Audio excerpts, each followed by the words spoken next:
Podcast O Novo Hunter. Oferecimento Camargo Química. Patrocínio Rádio 90 FM Blumenau.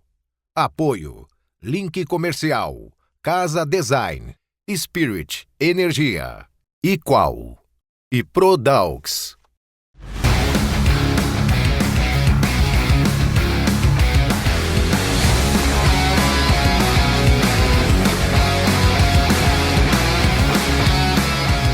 Olá, eu sou Roberto Vilela e você está no podcast Novo Hunter.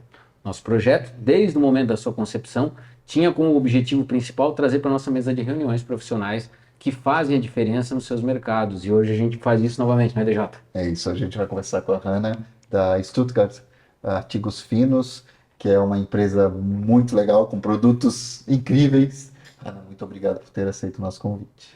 Muito obrigada por vocês terem se lembrado de mim, né? Foi uma satisfação enorme quando eu recebi o seu convite, né? Mal acreditei e realmente gostaria de contar a minha história. Ela é bem ampla, né? Porque em função da mudança de várias atribuições e campos até de trabalho, né? Então, terei prazer em contar. Legal. Dona Hannah, a gente sempre pede para o nosso convidado, convidada, que ele crie uma linha do tempo, contando um pouquinho, né, da sua história, e ela pode vir muito antes da fundação do empreendimento, né, no caso a Stuttgart, porque muitas vezes o executivo ou a executiva montou esse novo negócio já com uma certa fase, né, com uma certa história, com uma certa trajetória. Para nós é muito legal e muito inspirador a gente saber assim, como começou a trajetória profissional da Hannah, o que ela fez e até o momento de chegar na Stuttgart e o que a Stuttgart propriamente dito faz. O interessante é que, às vezes, na infância, você já se direciona para uma determinada inclinação. E o que aconteceu na minha infância? Foi justamente quando, no Brasil, era proibido falar o idioma alemão. Meus pais eram alemães e não era proibido falar o idioma alemão na estrada, na rua, né? E o meu pai falou que tudo bem, ele vai respeitar isso, logicamente, só que na casa dele não vai se falar outro idioma senão alemão. Por quê? Nós éramos 5 filhos, os pais falaram, nós queremos que nossos filhos entendam e falem o idioma alemão fluentemente. Na rua, fechou a porta, na rua, vocês falam o idioma que vocês quiserem. Dentro de casa, não. E aí ele explicou, é para vocês realmente crescerem com 2 idiomas. Ótimo. E isso ser, de alguma forma, importante para vocês na vida profissional e pessoal também. E assim foi feito. E a alfabetização foi feita em casa, porque na época as crianças iam para a escola só com 7 anos. Sim. 7 anos era muito tarde, então nós fomos alfabetizados bem cedo em alemão. E eu escrevia para minha avó cartas com 5 anos em alemão. Nossa. Isso me marcou tanto, até por ser a minha avó e poder me comunicar com ela, né? Então, eu já, naquela época, não com 5 anos, mas um pouquinho depois, eu estava bem voltada, assim, para fazer alguma coisa com idiomas. Então, eu queria ser professora de idiomas, essa que é a verdade. E assim foi. Com 18 anos, eu queria, logicamente, fazer uma faculdade. Não tinha faculdade em Blumenau ainda, porque isso foi 2 anos depois que foi aberta a primeira faculdade, a universidade depois. Aí eu quis ir para Curitiba. E naquele momento, naquela época, eu recebi um convite através do Hospital Santa Catarina, da Schwester Charlotte Hoffmann, de fazer um curso na área de técnicas paramédicas em Marburg, na Alemanha. Nossa. E eu consegui um pequeno, uma verba para fazer esse curso de 3 anos. era uma bolsa, né? Pequena, mas se eu trabalhasse finais de semana em algum lugar, no hospital mesmo, ou em algum lugar, eu conseguiria me manter. Perfeito. E foi o que eu fiz. E aí eu fui para a Alemanha de navio, porque de avião naquela época Era bem não era delicado, possível. Foi em 1959. E a Schwester Charlotte e eu fomos de navio para a Alemanha. Ela foi para Münster, na área de Münster, e eu fui para a área também não muito longe de Münster, primeiro para conhecer minha avó e depois já para um hospital em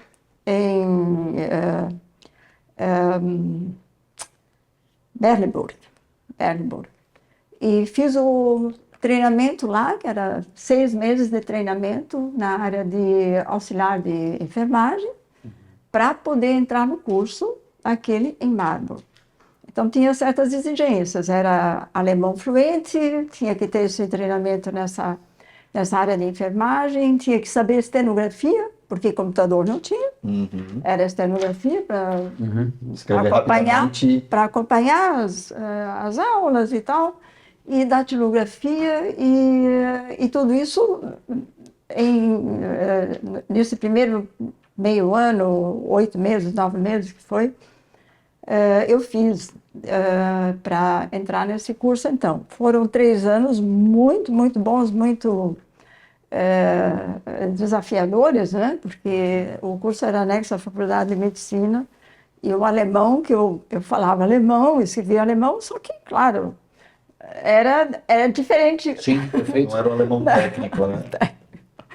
Mas foi maravilhoso. E ainda trabalhei depois 3 anos na Alemanha, 4 anos, alguma coisa assim. Quando aí meus pais me pediram, foram realmente eles que pediram para voltar para o Brasil, eles estavam ficando mais idosos e tal, e queriam que eu voltasse para o Brasil. Eu até recebi uma passagem, um ticket, vejo o ticket na minha frente, da empresa que queria me contratar com esse curso e tal, para laboratório, trabalho no laboratório e tal. Só que eu achei assim que para isso não tinha maturidade. Tinha que ter muito mais prática para poder assumir um cargo assim. Aí eu não aceitei e voltei assim para primeiro trabalhar um pouco mais naquela área que eles queriam. E tudo bem, voltei para o Brasil. Aí eu conheci o meu marido no Brasil, apesar de ele ser alemão, e ele estava aqui no Brasil para colocar em funcionamento uma unidade de automação industrial numa empresa de produção de óleo vegetal. E aí ele comentando assim, eu até poderia viver no Brasil. É um país maravilhoso, não tem aquele inverno rigoroso, ele era de Stuttgart. E, enfim, aí eu disse, olha, se você tem interesse, vamos procurar então no jornal, no Estado de São Paulo, de repente, para ver se nós não achamos alguma coisa que seja da tua área. Sim. Foi o que nós fizemos, e coincidentemente, às vezes eu penso, como pode, o primeiro jornal do Estado de São Paulo, vejo ele na minha frente, nós achamos aí um anúncio da Eckert, de Stuttgart, estava procurando técnico para instrumentação industrial para automação de processos industriais. Pensei, meu Deus. Olha, perfeito. Empresa de Legal, Stuttgart. sincronicidade, né? Mas é incrível como isso, né, atraiu, e ele escreveu para lá e foi contratado. Aí essa empresa ia abrir uma filial em São Paulo. E aí outra coincidência ou não, em Marburg, onde eu estudei, tinha um grupo de brasileiros que se encontrava, e eu fazia parte desse grupo, e neste grupo tinha o Inácio Ricken, que depois de ter finalizado o estudo dele em Marburg, ele voltou para Blumenau e foi reitor aqui na FURB. E então ele me falou, olha, se o Robert quer vir para Blumenau, ele tem que falar com o Felix Thais, que é o prefeito de Blumenau. E o Felix Thais, ele está fazendo contato com empresas no exterior e está pesquisando quais as empresas que poderiam fundar uma filial em Blumenau para realmente transferir mais tecnologia para cá, formar mais técnicos e dar mais possibilidade para emprego qualificado. E, bom, foi o que nós fizemos.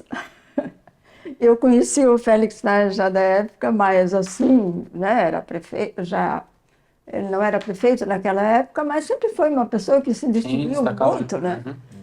E aí o Robert, o meu marido, e o meu irmão, que era administrador, foram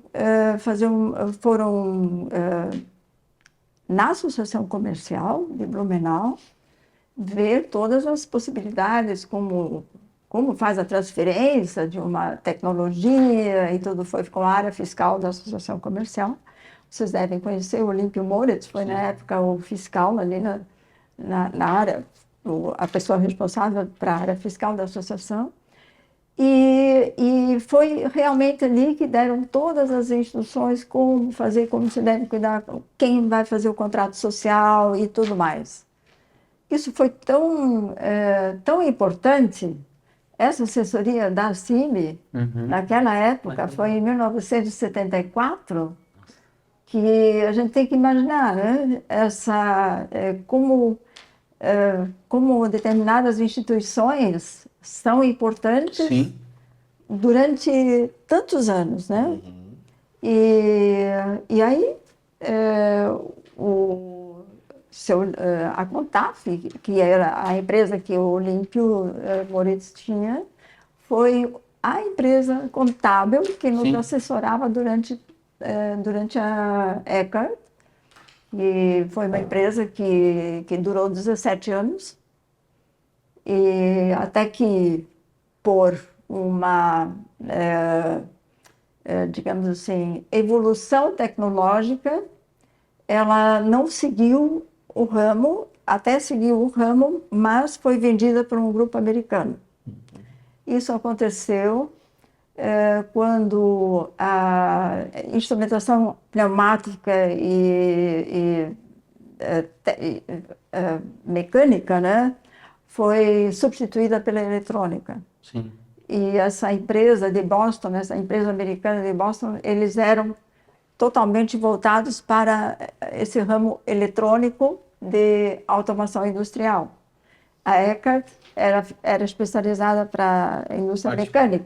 Pneumática. Então, pneumática. Então, a Eckert foi vendida para aquele grupo. O eletrônico controla o pneumático. Sim, exatamente. E nós aqui, com 17 anos de empresa, nós tivemos que dar de mão beijada Carteira a nossa de clientes, empresa, toda a experiência, tudo.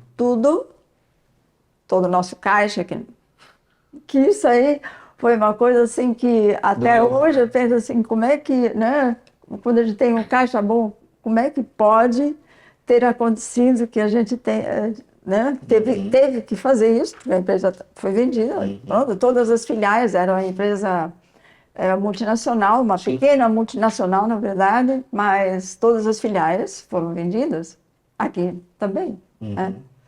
Isso foi na época da reserva de mercado. E o que a reserva de mercado determinou? Não podia mais uma empresa estrangeira funcionar no Brasil importando equipamentos. Poderia funcionar, mas não importando equipamentos. Nosso negócio era importar equipamentos. Teria que produzir no Brasil. Teria que produzir no Brasil. Aí, durante um certo tempo, nós importávamos os componentes Montava. e montávamos aqui. Processo produtivo básico, né? Isso até funcionou. Sim. E até que não estava tão errado assim. Mas a longo prazo, isso é complicado, porque não é como uma empresa funcionando, produzindo e tudo Sim, mais. sim, sim. Aí É totalmente importa componentes, aí esquece um componente que não tem. Foi bem complicado, né? Mas funcionou durante um certo tempo. Além da reserva de mercado, nós tínhamos naquele período a grande greve dos metalúrgicos. Não sei se alguém se lembra daqui, mas foi nacional, greve nacional dos metalúrgicos, onde as empresas pararam. As empresas metalúrgicas ou quem fazia algum trabalho metalúrgico parou, porque foi incutido tanto pelo sindicato que ninguém deveria trabalhar se não recebesse aquele reajuste mensal, que a inflação já estava em 85% ao mês. Nossa, eu lembro dessa. Hiperinflação. Lembro? Lembro. Meu Deus. Não, é uma loucura. Foi incrível. E isso também não deu certo, né? Porque aí houve a mudança da moeda e tal. E nós pegamos justamente essa fase. A empresa Eckert, que tinha capital estrangeiro, não podia mais trabalhar e teve que ser fundada uma empresa nacional para fazer essa montagem. Sim.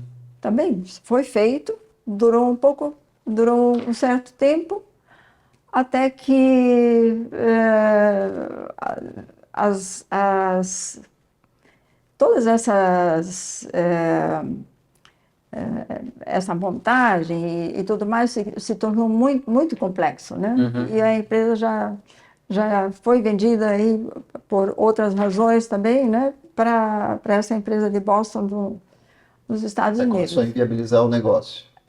E dessa empresa surgiram técnicos tão especializados que trabalharam conosco, que até hoje têm as suas empresas e trabalham em vários estados no Brasil, né, com sede, quase todos com sede em Blumenau.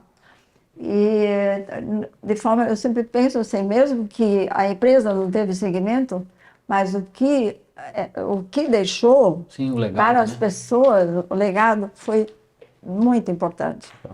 Essas empresas estão aí firmes e volta e meia a gente os encontra, né? E fala sobre isso, é prazeroso saber que a pessoa realmente conseguiu algo muito bom para a vida, né? Uhum. E aí nós, o Robert e eu, também tínhamos que optar por uma outra oportunidade, atividade. E eu propus a ele, olha, vamos começar com alimentos, importação de alimentos. Se importar, a gente sabe. E alimento é uma coisa prazerosa, não é aço. Alimento pode ser muito bom para nós. Começamos com chocolate, com alguma coisa boa. E diz meu marido, não, eu não entendo nada disso. Isso eu acho meio arriscado.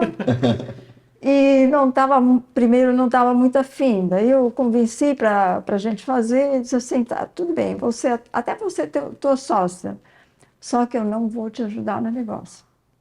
Por quê? Aí você nunca pode, não vai dar briga, você nunca pode me culpar de alguma coisa que não deu certo. Mas eu vou te ajudar no contrato social, tudo bem? 50% eu, 50% você. A gente não tinha muito capital, mas aquilo que a gente tinha colocamos ali. E assim foi feito. Ele só ficava olhando. Meu Deus, tá, de novo, oh, que legal.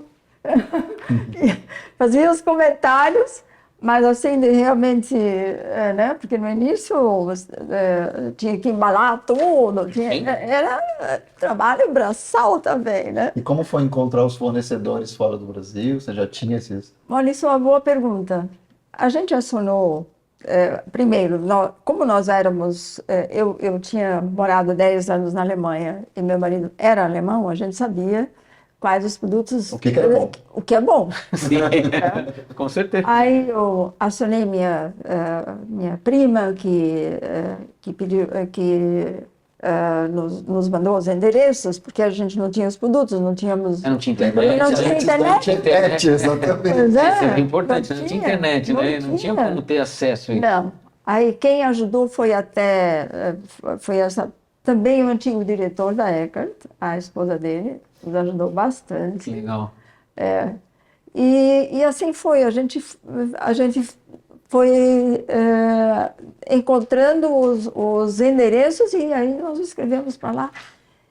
E o interessante foi que nenhuma empresa negou a nos atender.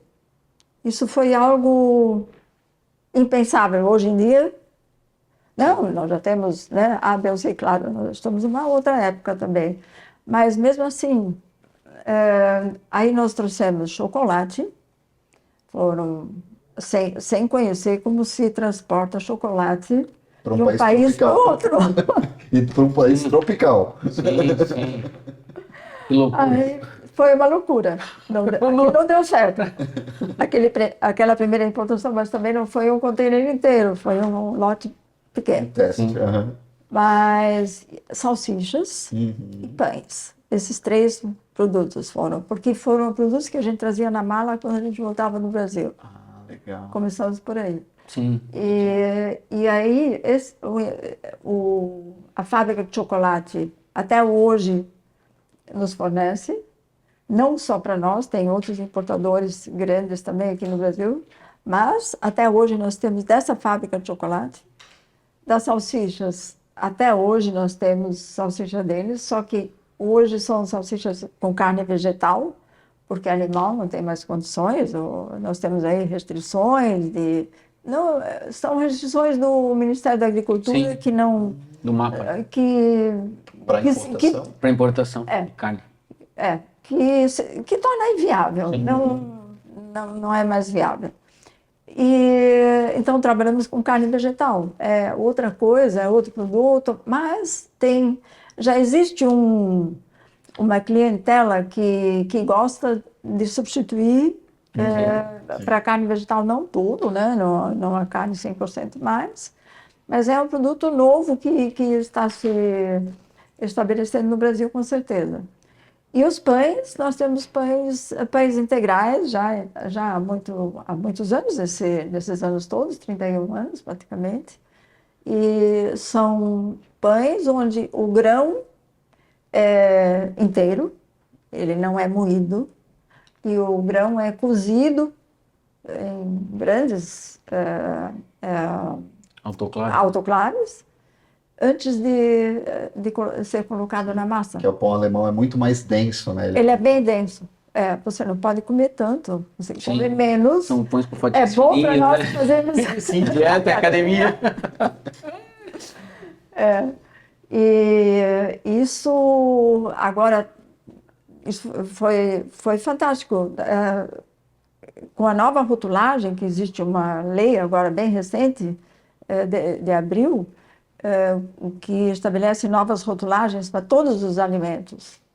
E nós tivemos que mudar todos os rótulos da empresa. Os pães também receberam esses rótulos que já vêm na fábrica com essa rotulagem nova. Então aí a gente tem muita compreensão por parte dos fornecedores e que acompanham. Até claro, não gosto muito, mas não dizem, não, eu não vou mais fazer isso, que é isso, né? É uma lei que nós não temos essas leis aqui, nós também nada, nunca a gente ouviu isso. Sempre nos atendem. Abertos a se adaptarem às necessidades. A se adaptar para estarem bem no mercado brasileiro. Interessante. Isso é uma coisa realmente fantástica, né? Hanna, e como foi no início? Como foi começar a empresa, mudando de área, sem internet naquela época, pesquisando e como foi? Quanto tempo vocês demoraram para fazer o trabalho, para começar de fato depois dessa primeira remessa?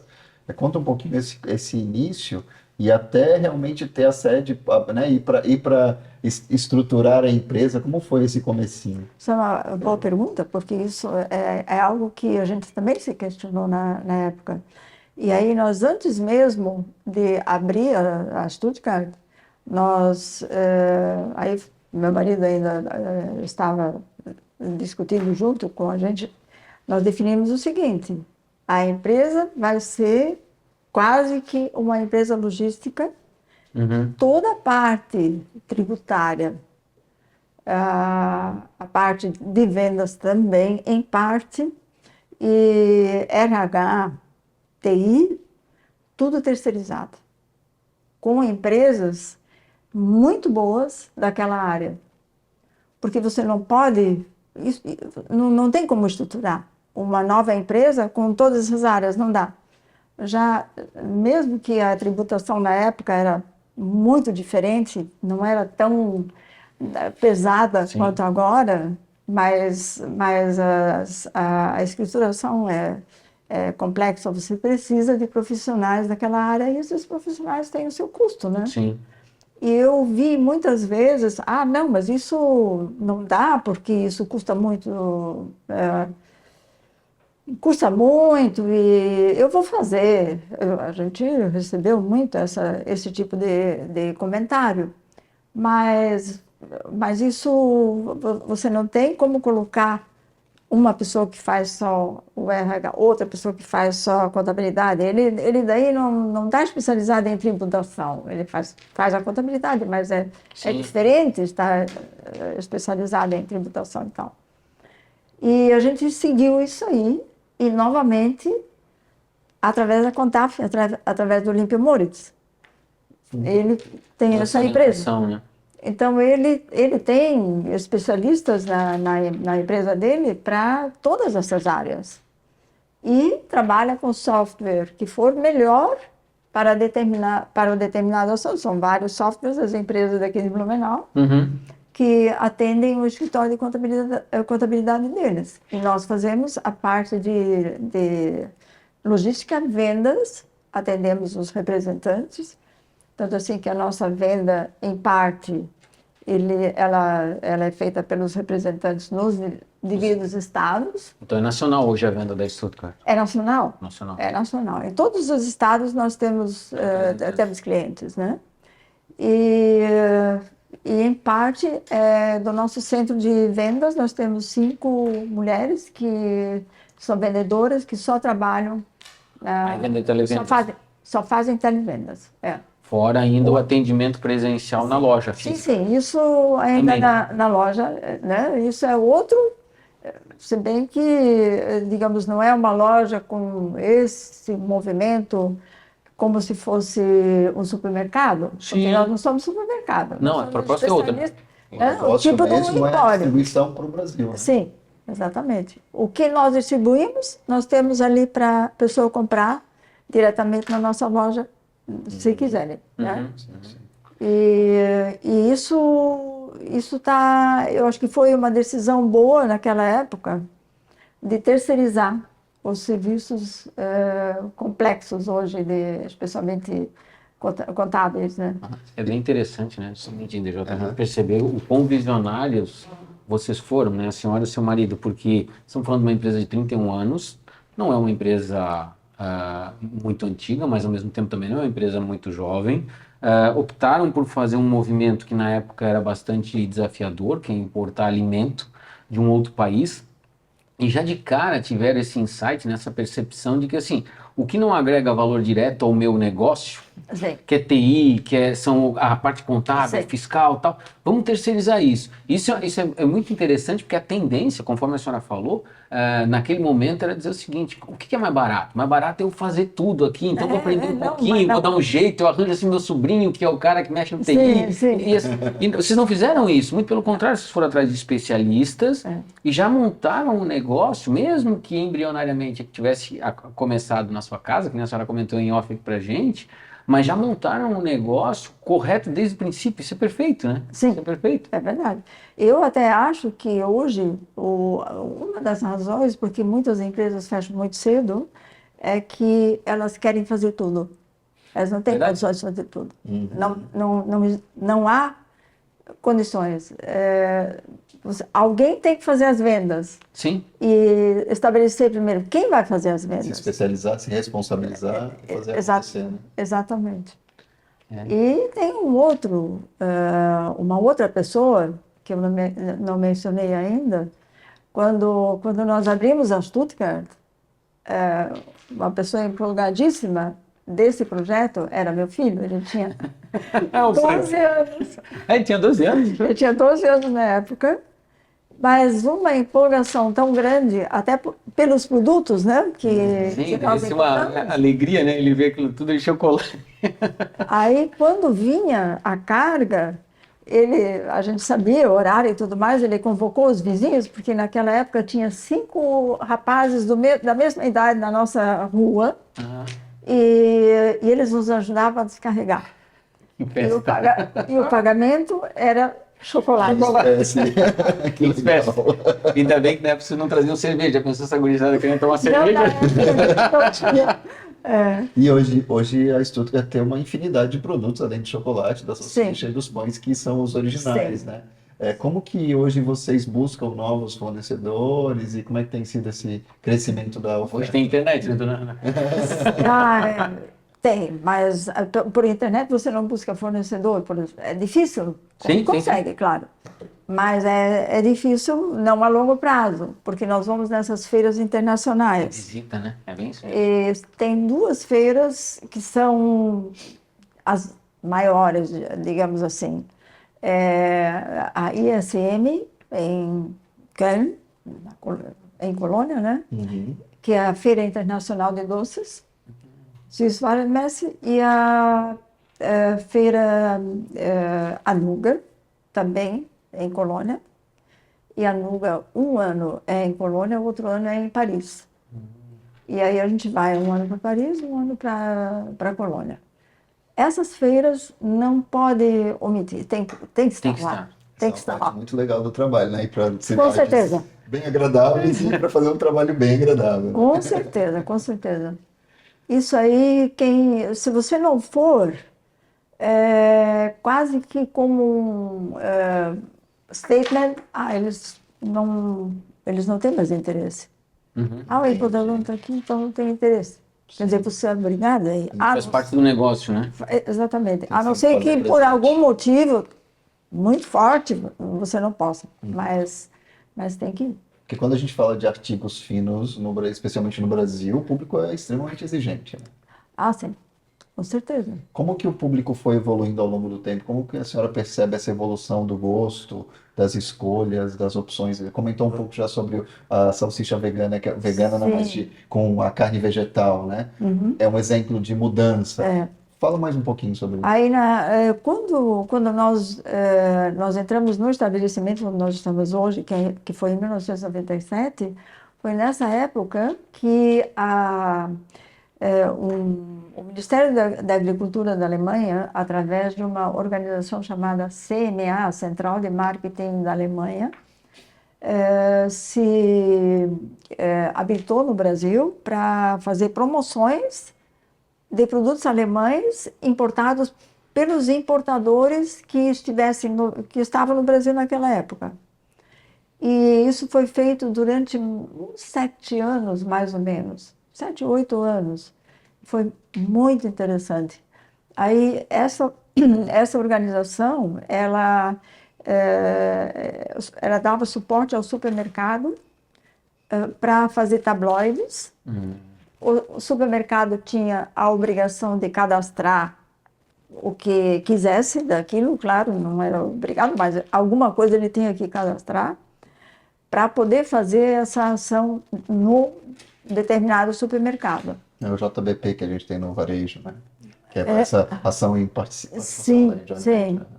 E a CBA dava os displays, eram displays de papelão fortes e tal, para colocar os produtos, e cada importador, então, tinha o seu espaço. Tudo isso era negociado antes com os importadores, quanto espaço você tinha, quais os produtos que você podia ter. E aí tinha que estar lá esses dias em que era feita a promoção. Era realmente um trabalho bem organizado. Alguém era coordenador, um dos importadores era coordenador do negócio e vendia muito. Entendi. Vendia muito. E assim eles conseguiam fortalecer os produtos alemães no Brasil. Isso foi feito em São Paulo, foi feito em Curitiba, em Blumenau, em Porto Alegre, no Rio de Janeiro e uma vez em Pernambuco. Então foi... Esse tipo de ação ajuda muito, né? Ajuda. Esse tipo de ação ajuda Ajudou bastante. muito. Ajudou muito mesmo. Dona, a senhora comentou na distante aí da questão dos representantes comerciais, né? Eu entendo que o produto que vocês importam, né, alimentos, bebidas, enfim, é um produto que tem um viés assim técnico, né, do representante ter a capacidade, ou o vendedor como um todo, de argumentar e justificar perante o ponto de venda da importância dele adquirir aquele produto com essas características e assim sucessivamente.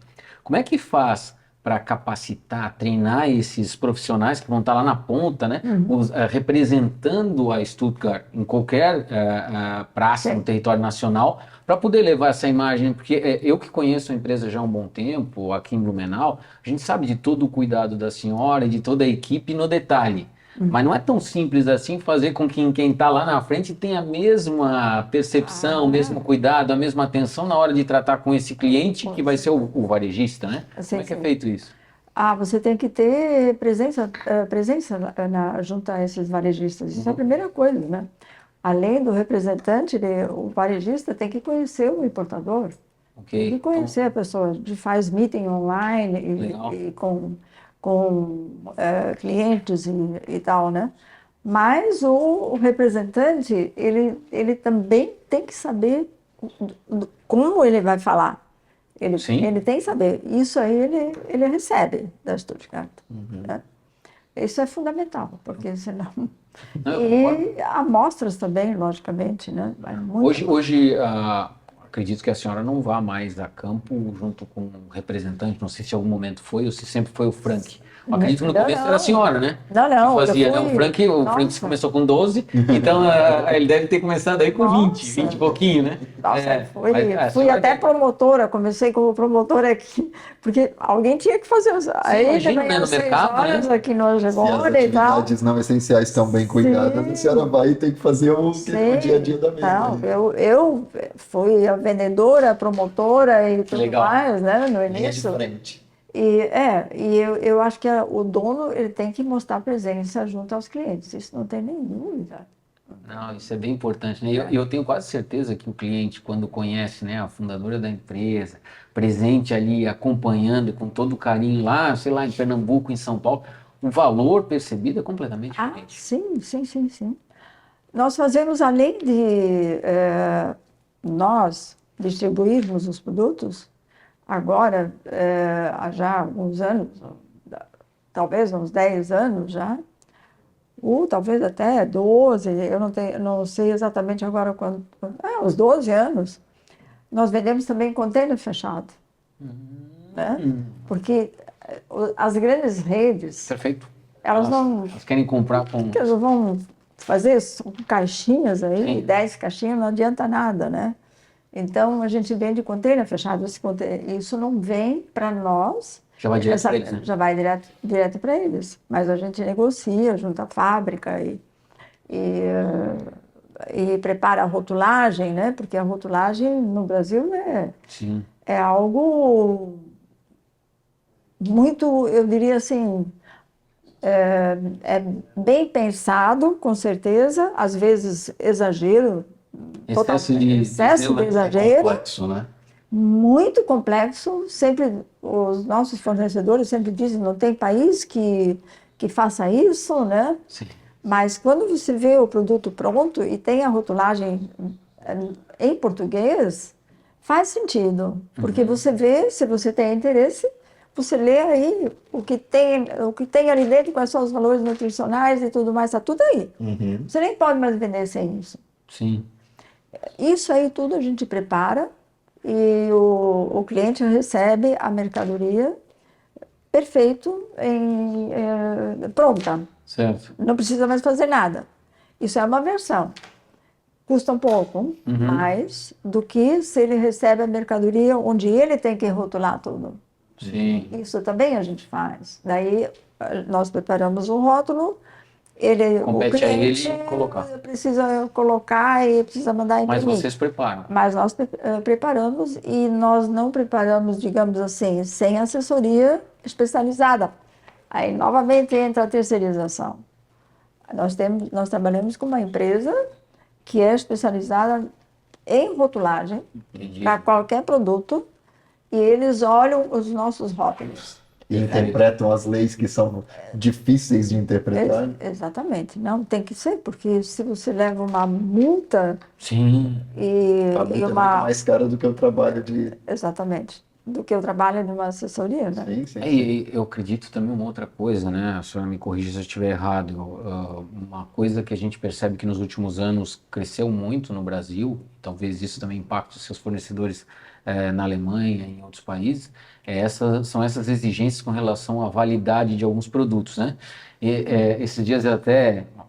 Uma piada talvez de mau gosto, né? Eu ouvi um cara comentando de que assim, pô, leva tantos anos pro sal rosa, né? O sal do Himalaia se formar. E eu comprei um frasco e ele tá vencendo daqui a 6 meses, né? Umas coisas assim meio estranhas, né? Eu que sou engenheiro químico, a gente olha essas coisas assim, validades muito curtas para produtos que não fazem sentido sequer ter validade, né? Sal seria um exemplo interessante nesse sentido, assim, o sal rosa e tal. E eu acredito que para você seja impactante, porque esse monitoramento de alguns produtos no ponto de venda, né? Essa logística reversa, de ter que voltar o produto para trocar, deve ser uma bela dor de cabeça. Né? Não, isso realmente é complicado, né? No caso do sal, é comércio, né? Isso é comércio. Não tem Né? lógica. Muita coisa tem validade curta, mas é uma decisão comercial. É comercial, sem dúvida. Né? Não é porque depois Ele o estraga, produto né? estraga, né? Sim. Infelizmente, cerveja, nós temos cervejas, a gente já fez vários testes, deixa na geladeira, um ano e meio. Não perde as características. Não perde, né? Só que Sim. É um negócio, um grande negócio. É um tal negócio, né? Isso, infelizmente, a gente luta com isso diariamente, né? Porque as validades estão todas declaradas na nossa lista de preços, todo Sim. representante, o vendedor sabe, qual é a validade, pode vir ali. E o cliente que compra sabe que está comprando essa validade. E aí a gente já diz, olha, você tem que saber que essa validade, você confirma, tudo bem. Senão, não vai a mercadoria, né? Ou ele recebe com desconto, alguma coisa, mercadoria com validade Próxima da curta, validade, recebe com desconto. Isso agora já se sabe que é assim. Faz parte do Quem processo, mas no começo compra não ia, né? alimentos já sabe que é assim, né? Mas Já virou a prática. mas imagino que no Sim. começo devia Mas doer bastante, porque você sabe que aquele produto não vai perder características, vamos dizer assim, nutricionais, organolépticas e tudo mais. Mas você está precisando liquidar ele por 50% do valor porque a validade está ali declarada. Né? Isso acontece em outros segmentos, por exemplo, tinta, Sim. né? Onde você precisa revalidar um produto. Você não revalidou, ela perdeu o uso, mas a tinta não vai perder as características, fechada a vácuo, tudo certinho dentro das... Então, é complexo. Vamos falar um pouquinho da sucessão. Né? Eu acho que é bem importante, né? Stuttgart está com 31, quase 32 anos, a senhora já está um bom tempo no mercado, né? O garoto que ficava feliz quando chegavam as caixas já cresceu, eu conheço ele, anda de bike aí direto pela cidade, né? O Frank, e como é que vocês estão construindo esse processo sucessório dentro da Stuttgart? Eu diria assim, nós temos, isso é uma pergunta assim, bem importante que você não resolve quando você tem que fazer a substituição. Exatamente. Isso começa Muito lá antes, na né? frente, Perfeito. né? E começa com a admissão de qualquer funcionário. Você não pode nunca admitir alguém com quem você não quero dizer simpatia, não. Você sabe que ele não vai se dar bem por algumas razões. Sim, Não está alinhado, Não né? está alinhado, Está alinhado com os valores da sua os empresa. valores Isso. da empresa. Não pode admitir. Porque isso é tempo perdido, ele não vai gostar, né? Então, começa ali. Isso quando são funcionários. E nós temos funcionários de longos anos na empresa. Felizmente, eles já receberam diversas premiações, né? 5 anos, 10 anos, 15 anos, então sempre tem uma premiação. Legal. Né? Ontem nós tivemos uma premiação aí de 25 anos, que foi do Frank. Ah, 25 anos, que legal. 25 anos. E porque o Frank começou lá no início e fez os estudos, fez a especialização, fez o NPUR e agora está fazendo mestrado. Ele sempre foi, digamos assim, né? É isso que eu quero, vou adiante e tal, mas não de forma forçada. Foi natural. Foi trabalhando e estudando, trabalhando, estudando. E assim foi. E aí a gente também oferece isso para os funcionários que querem estudar. Eles recebem uma verba e para nós termos colaboradores realmente que entendam como devem trabalhar de forma responsável e também no devido campo, né? Sim. Que saibam fazer o trabalho bem.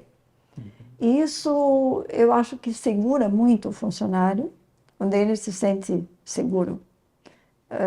Que com o conhecimento, tendo o conhecimento, ele vai trabalhar bem, né? E isso é uma das maneiras que a gente tem para preparar qualquer sucessão. Agora, o Frank, ele foi preparado, logicamente, claro. para isso, né? Ele se comunica em 3 idiomas com os nossos fornecedores, né? Além de mim, mas eu faço a parte de importação, mas ele também. E os meetings, nós temos muito semanalmente, todas as semanas meetings online com vários países. E aí, se nós tivermos uma pessoa que não sabe inglês, por exemplo, não tem o que fazer. Sim, não dá. Não serve para o negócio, né? O negócio exige. Exatamente. E agora estamos intensificando um pouco mais a importação com a França. Aí ele já é empolgado, já está, que ele já tinha feito francês, né? Não sei quanto tempo, mas aí já vai também, porque é o seguinte, isso a gente percebe na feira. Você vai no inglês até certo ponto, mas se o fornecedor for alemão, ele prefere que você fale alemão. Sem dúvida. Sem dúvida. Né? Ele prefere. Ele fala inglês contigo, só que ele prefere que seja alemão. Sem dúvida. E assim vai, o português, né? Claro.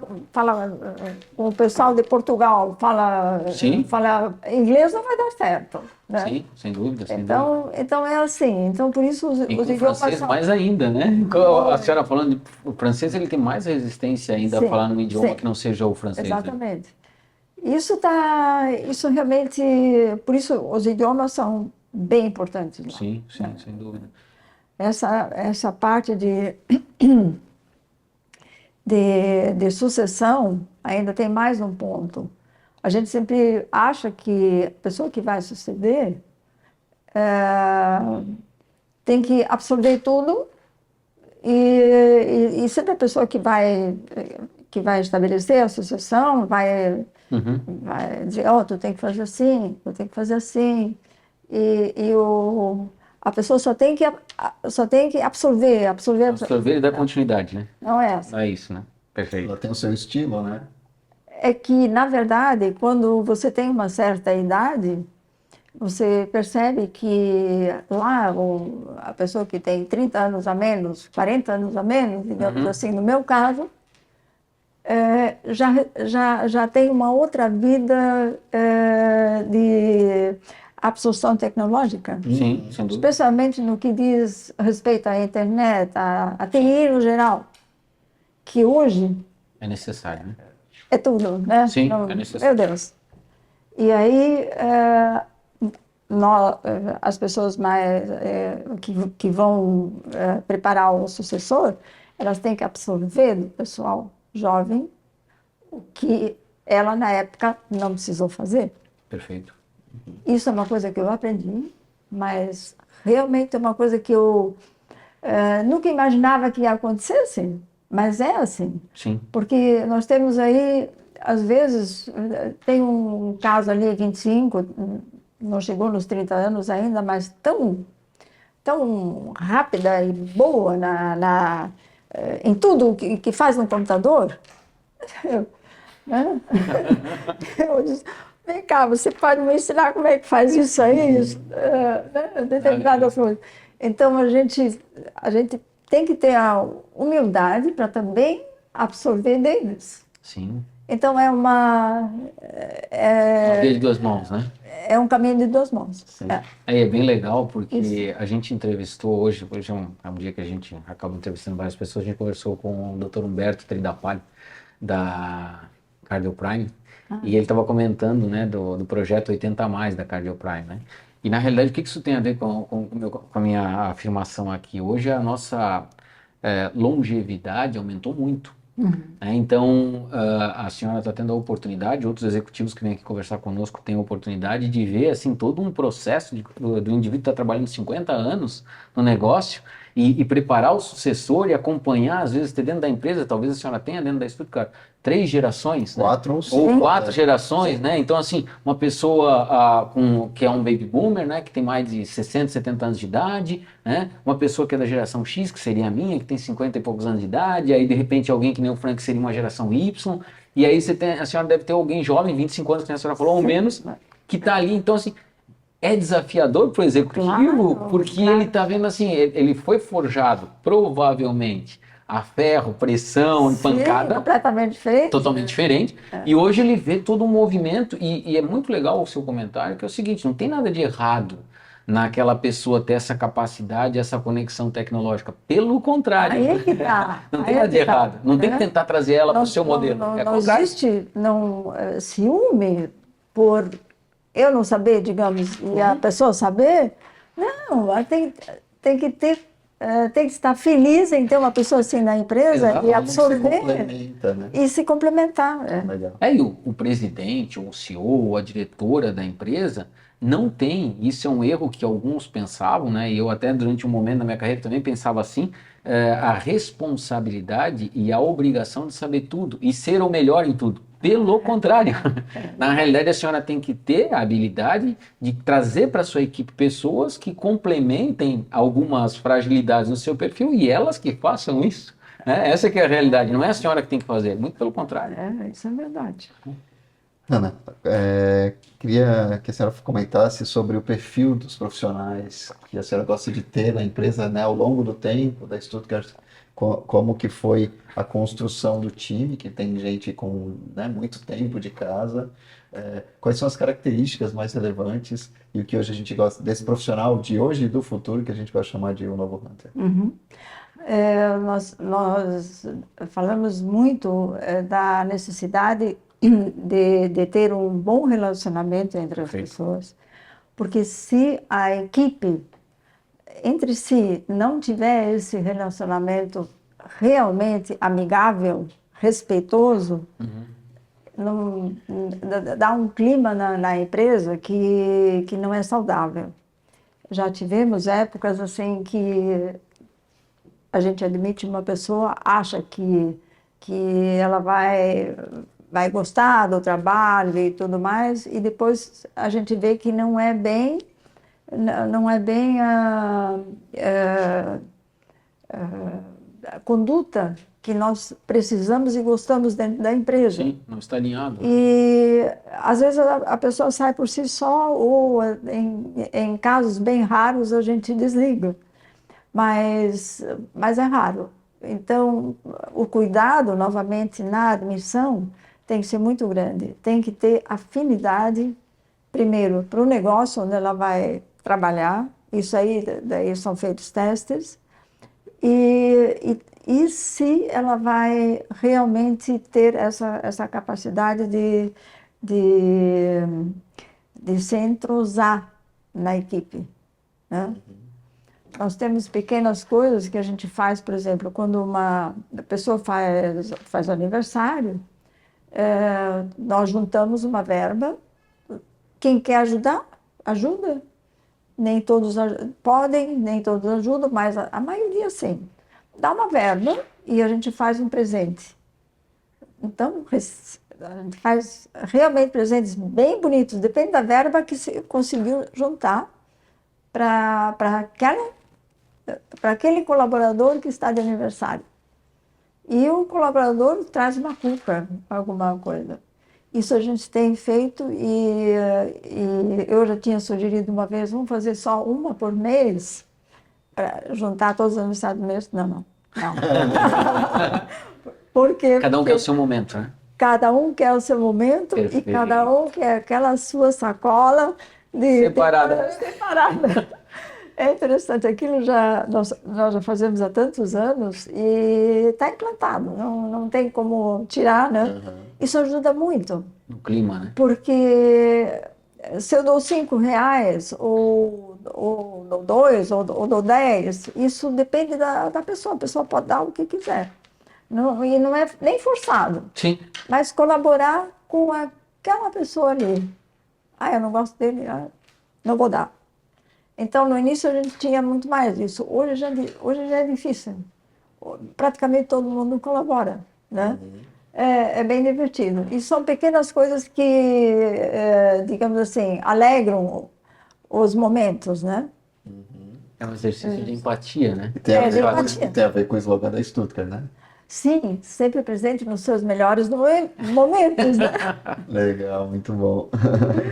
Bom, Dona Hanna, obrigado, foi uma ótima conversa, né? Muito bom conhecer a sua história desde antes da Stuttgart, entender essa mudança, né? Essa evolução, a mudança de carreira, que é uma decisão importante a ser tomada, mas uma visão clara, né? De como estruturar a empresa, usando as fortalezas de parceiros, né? Bem consistentes ao longo do tempo, construir uma cultura de empresa e trazer para as pessoas produtos que são tão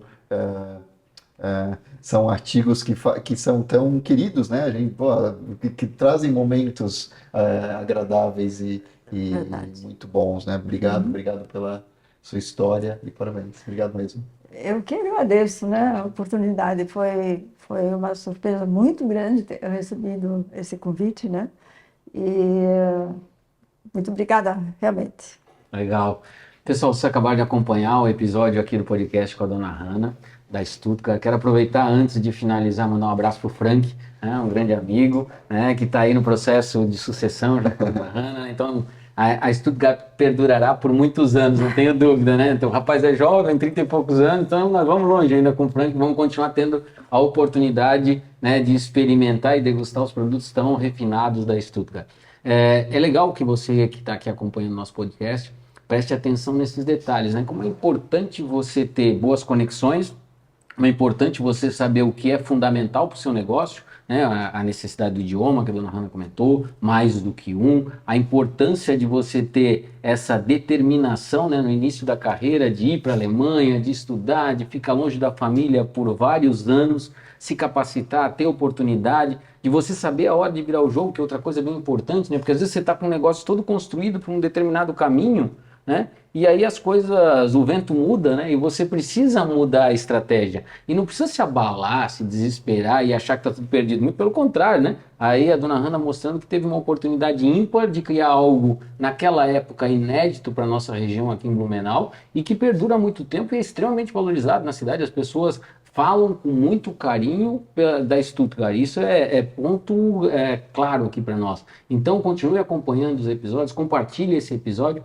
e faça parte dessa corrente aqui no Novo Hunter, que é trazer conteúdo qualificado para que você melhore sempre. Valeu? Forte abraço.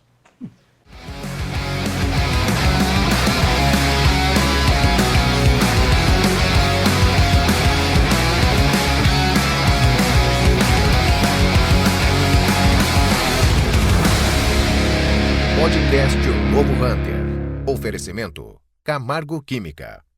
Patrocínio Rádio 90 FM Blumenau.